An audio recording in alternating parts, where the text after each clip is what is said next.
It's Dandadan, the show where we talk about Dandadan, a manga about the Dandadans. Lots of really fun stuff this week as the fight with Koki and Rin continues, or does it? Because the final panel in this chapter, oh Jesus, is Koki giving up and yielding her abilities. But what does that mean for the future of this saga? This may be our first time seeing a yokai user, in the Dum-Da-Dums at least, losing their abilities. Also, be sure to stick around until the end of the video. There is something I would like to have an open dialogue with you on.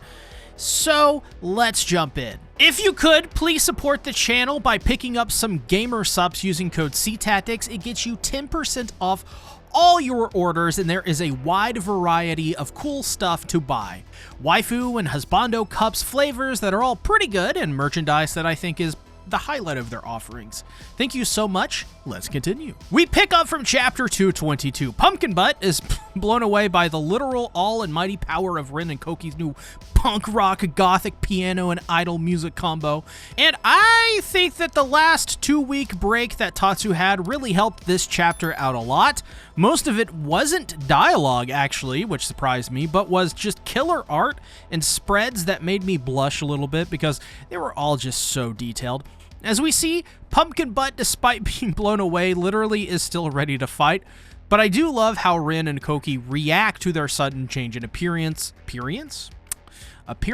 along with their powers. Once again, I think these outfits are perfect. They look so cool, and Rin's change is really good. I like it so much more than her regular outfit, just because it makes me, the adult here, feel less weird seeing a kid in a Ninja Turtle bikini. Though, that is probably a fantastic idea for merchandising. Pumpkin Butt launches a volley of fire at the girls, and I love Rin, who is begging for the enemy to just hold on and give them a second.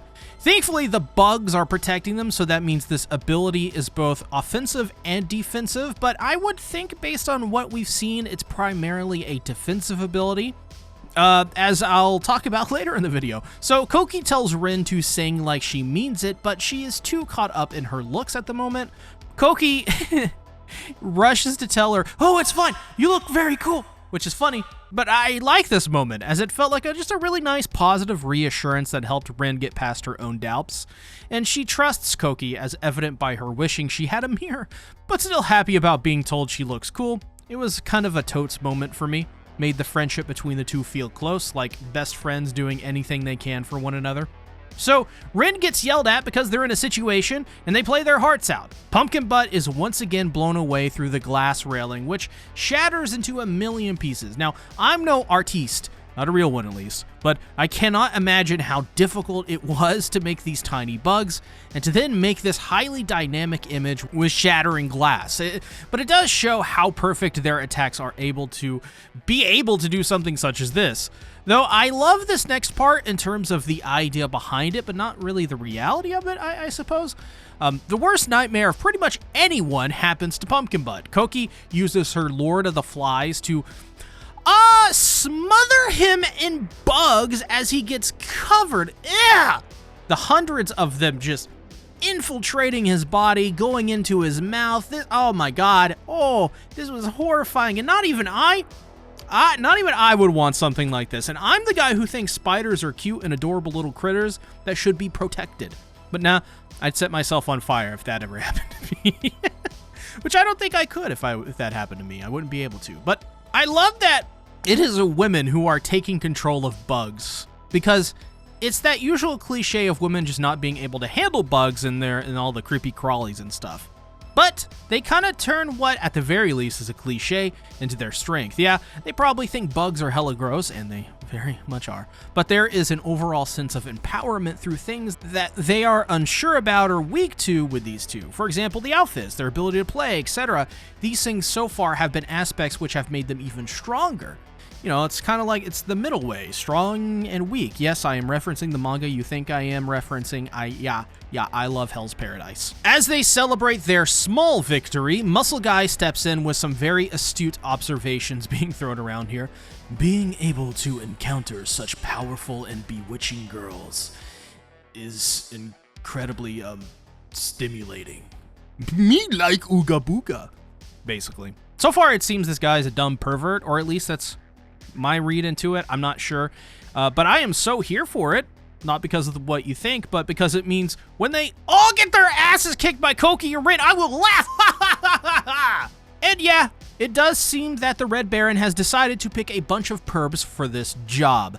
They say they're unable to get any closer because of Koki and Rin's power, which is when we learn of their true names. Pumpkin Butt's real name is Jack Wasp, and he is ordered to make a fire, while Vakapa tells the Red Baron she is manipulating gravity before you even know it. The Red Baron is indeed revealed to be none other than the Aninra, who shifts using his smoke abilities behind Rin and grabs her. He found their weakness, because if Rin can control gravity, then that means she can't do a thing about smoke on the wind, which just made me go, smoke on the water? Sorry. I'm sorry, I had to do it. Vakapa then somehow turns a part of his body into water. Now, this reminded me so much of Centuria, which I'm reading right now, because there is a character in that series, Lacrima, who can do the exact same thing. Which to me is rather humorous, like all of these authors I've mentioned, from Hell's Paradise to Centuria, now Dandadan, all at some point worked with Tatsuki Fujimoto, and all seem to use ideas from each other. It's actually kind of cute. It's a little brotherhood, if you think of it that way. The Aninra starts with Koki, who tells her to admit defeat as Rin's life lay in the balance.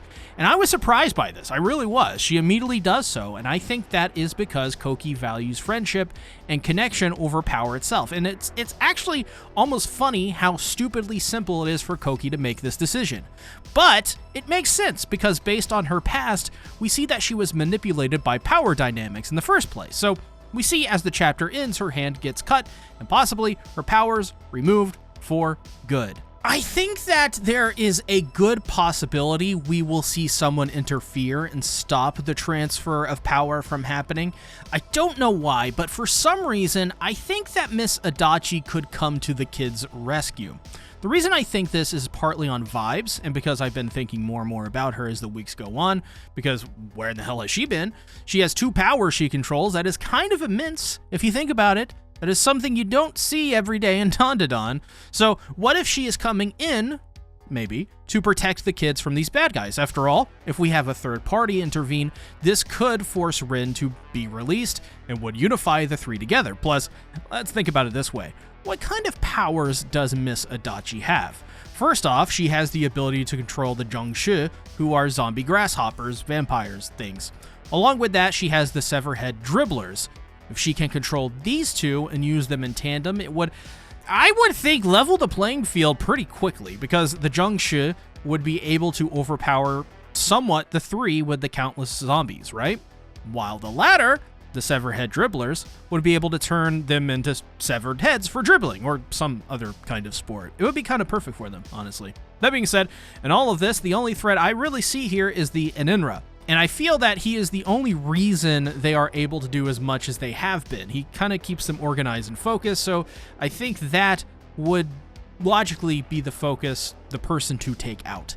I also tend to think the detail of Pumpkin Butt and Vakapa being perverts can't go unnoticed either. Miss Adachi dealt with her own pervert and thus could give her the inspiration to do something and thus join the fray. I'm just trying to think, who would be in the area and who would also feel the need to intervene, and connecting the themes of all of these characters to this would-be savior and seeing if that kind of clicks together, right? In that sense, I could somewhat see Queen Sensei also getting involved because of her being highly protective of her students. I just don't know, and I don't think it is cut and dry just yet that Koki will get her Lord of the Flies ability taken. Is it a possibility still? Absolutely, but I'm not 100% sold just because of the way this chapter ended with suspense. Me thinks there could be more than we think. Plus, this is Koki. She's kind of powerful, very powerful, and her ability is one of the best of this new saga. So it would feel a bit deflating for her character, but then again, who knows? Could be an opportunity for her character to soar to even higher highs if she does get them removed. Or maybe they just somehow don't leave her for some reason. I don't know. We're going to find out next week, I think. Right? We are. Yes, we are going to find out next week. Now, I took to the Discord server to get some of my community's thoughts on where this series is headed after this chapter and some of their reactions. Psychic Momo quite enjoys pumpkin butt, which is a very funny sentence and I just may get sued for. And I tend to agree that the more I see him, the more I actually do like this character, which is odd because I don't think I like Vakapa that much right now. They're, of the three, my least favorite. That could very well change, and it probably will, but I think why Pumpkin Butt is cool is because I just think it's the design. He's just a weirdo who looks straight out of the 17th century, like he's Jack the Ripper, but a couple centuries late to the party. The finger cots also freaking kill me. Every time I see them, I don't know why. I internally break down in laughter. Reminds me of an old manga I actually used to read a lot called A Town Where You Live, which if you know about the finger cots in that manga, then you know exactly what I'm laying down here. Turkey Brain, Psychic Momo, and even October love the art this week, which to me is a sign of how amazing Tatsu and his team are at keeping this quality consistent. And I also love October's observation on Koki choosing Rin over the Lord of the Flies. Once again, I just think it shows Koki has learned from her past. She is no longer searching for power to solve her issues or resolve them. Instead, she would rather be powerless and have Rin and her friends than to ever choose power. She didn't even have to think about it, and it shows that power wasn't what solved her issues, and she understands this. Power is more or less a slippery slope. It's a corrupting agent that turns you into a horror movie monster when in reality, Koki was just an anime girl who likes vampires. To me at least, what is the fun in power when you can have friends like Rin? That's why she chose it. It's a sign of character growth. And to expound upon that thought, let's shift to friendship. I thought some of these observations were spot on because we go to Koki and her backstory. One of the central themes is she was using her body to get attention, not because she is vain, but she did as she thought in her isolated state that people wouldn't like her because of who she was. Instead, she thought people would like her because of her body, her physical appearance, which is dumb, obviously, but you can't blame a young child like her for feeling this way. But with her choosing Rin over her powers, it's yet another example of a life lesson from Tatsu. It isn't about getting attention. It's about finding the right people who support you and love you for what you are and will eventually evolve into as time goes on. It's easy to fall into your worth being based on stuff like numbers, if we're using an example from my life. We content creators, we're not mentally well people, at least speaking for myself and a few select others. I am diagnosed bipolar with a diagnosed social anxiety disorder, and I may even be on the spectrum but that's probably my next thing I'm going to have to figure out for myself. So I've fallen into the same kind of headspace that Koki has fallen into, which is why I love this character. So if you find yourself in similar situations, just remember to find people who treat you as equals and hold on to them. Even if some of the things they say may seem a little harsh, trying to light a fire under your ass or whatever.